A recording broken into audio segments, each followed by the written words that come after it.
I'm Thibault Chervy. I work at the PHI lab at Entity Research here in Sunnyvale. What I'm trying to do here is build up materials which are entirely made of light. What I mean by a material is that we have atoms, they interact with each other, and we can control these atoms or electrons by applying external stimuli.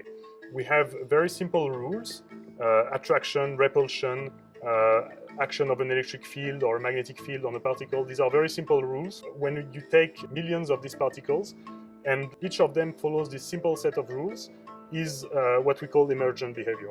We know this phenomena. If you think of birds' flocks, you see these very beautiful wavy patterns that look completely unreal, and actually they follow from very simple rule of each bird reacting to what its neighbor is doing. But each of them behave in a very simple set of rules, and the emergent phenomena is the result of all these little interactions when you have many particles or many birds. What we are trying to do is to bring this notion of emergent physics to the quantum world.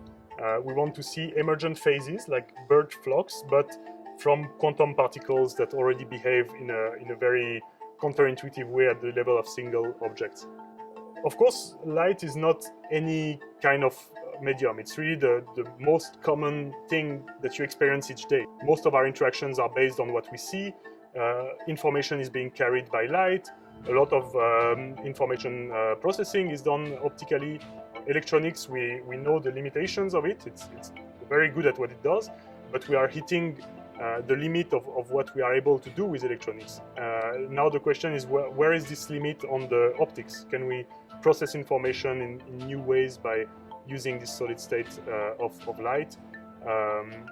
Can we change our way of communicating by using these correlated phases of matter? Can we parallelize computation better?